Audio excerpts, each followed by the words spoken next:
Hi there, this is Alicia with Osa the German Shepherd, and today we're going to go over what makes a good breeder versus a bad breeder.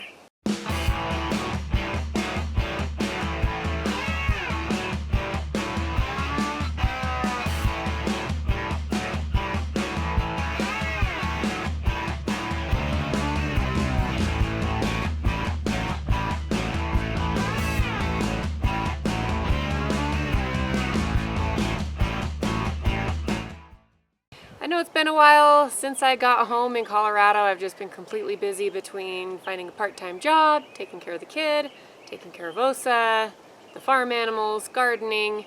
It's been busy, but here we are. So I think in one of my last videos, Bred to be Miserable, I gave the impression that I am against breeders, dog breeders. That's not the case. I am against bad dog breeders. If it wasn't for the good dog breeders, we wouldn't have a lot of the amazing breeds that we have today. And just for all the uses that they have, from hunting to family dogs to police dogs to sport dogs, there are some good breeders out there. A couple of the comments I had gotten from that video is, hey, you've got a showline shepherd, aren't you perpetuating the problem? No, that's not the case. I spent months looking for Osa's breeder, and there were certain qualities that I looked for before choosing to go with the breeder I did and get Osa. So jumping right into it, a good breeder is going to be breeding to improve that breed. So in Osa's case, when I asked the breeder what she was breeding for, it was for the health of the breed. So in the American show line, a lot of times with them, they breed just for the looks, and so the health and temperament of the dog fail. You end up with dogs that have joint problems or temperament issues. They're really sketched out. Maybe they're starting to wake up to that and are starting to make changes for that, but the reason I picked Osa, who is West German show line, is they have strict standards on not just the looks of the dog, but the health of the dog. So Osa's had a very stable temperament. She loves everybody. She's not sketchy or wiggy about anything. First day that I brought her home, she wasn't even nervous about the dogs, so she's had a very solid temperament. So far at 2 years old, her health has been solid. She's never been sick. Time will tell on that one to see how her hips and stuff are, but her parents' hips and elbows were tested and she was cleared for DM. And that brings me into point number 2, which is every dog breed has certain genetic defects that they're prone to, and a good breeder is going to do the testing to ensure that their puppies are not going to have those. So again, in Osa's case, as a German Shepherd, the breeder should be and did test for the elbows, the hips, and for DM. Another quality of a good breeder is how they are with their own dogs. They're still going to exercise their dogs, have quality diets, and those puppies are going to be raised in the home. There's breeders out there that'll have really nice kennels that are outdoors.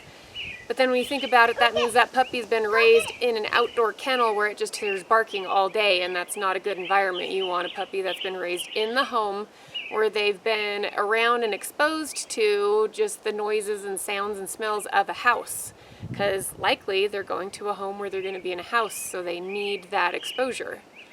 Another good thing to maybe ask your breeder is how long they breed their dogs for. A lot of them are going to wait till at a minimum a year old, and then not really breed beyond 5 to 6 years old for the health of the dog.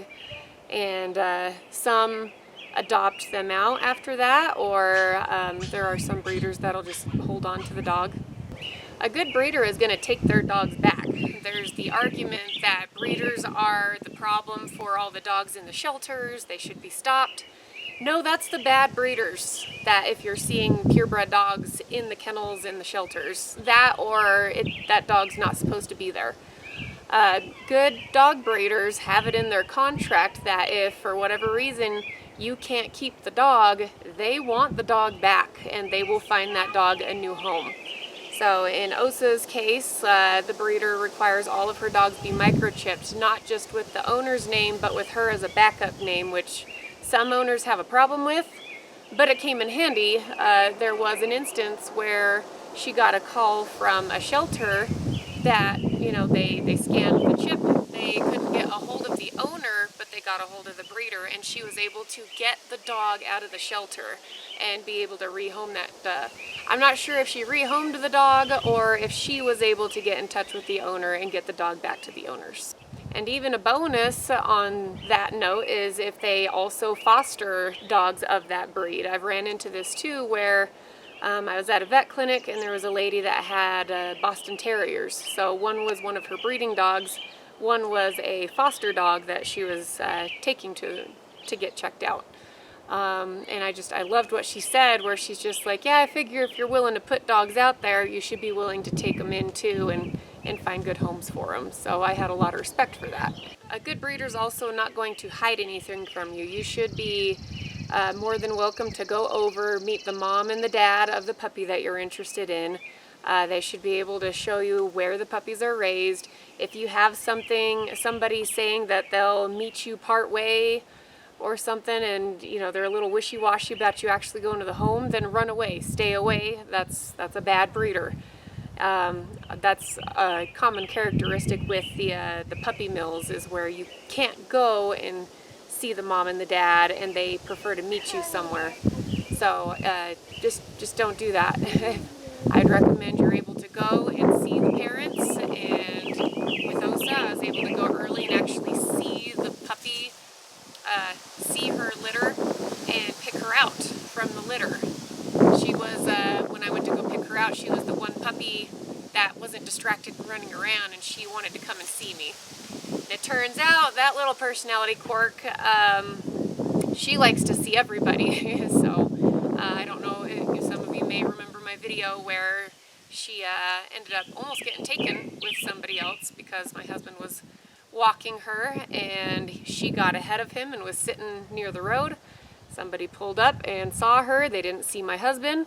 They opened the door and she jumped right into their car, and so my husband had to track that car down, and luckily we got her back. But that's one of her little quirks, is where she loves everybody.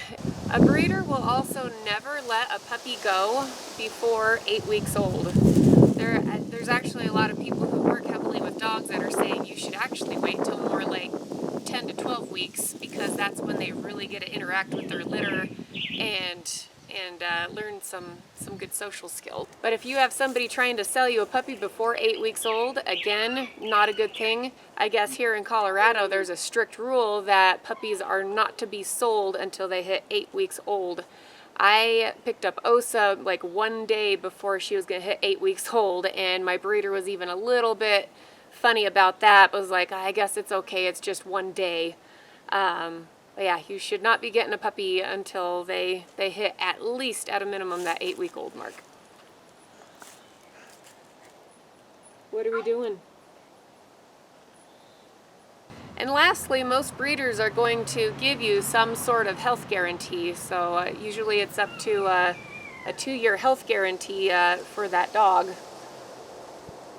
Stop. So with Osa, I believe she has a 2-year health guarantee with her, which she's already hit 2 years old. And she hasn't had a problem. She's been good and solid. Where are you going?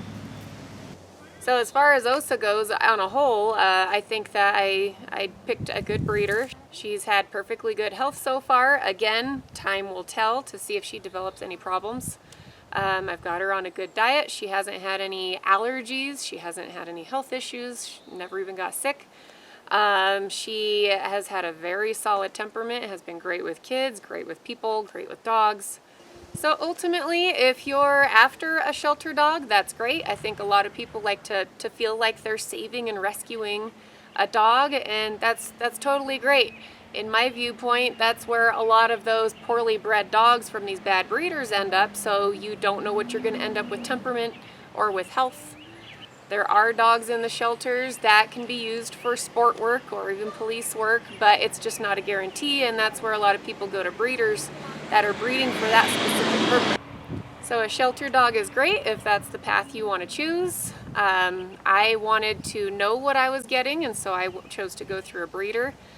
Some people have a specific dog that they're after, and they want more of a guarantee on the health and temperament of that dog, and so it's not fair to judge those people who do decide to be responsible and look for a good responsible dog breeder. Usually the responsible breeders dogs are going to cost more, but you do get what you pay for. So I cringe when I see the dogs that are $800 because it is a gamble. You could end up with a good dog. you might not, you're not sure.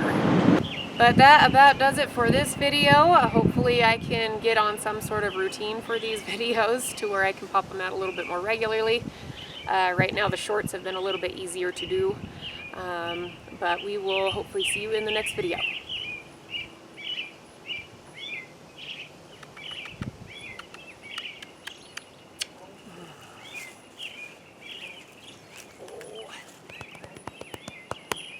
Is she happy? Are you all done? You all done?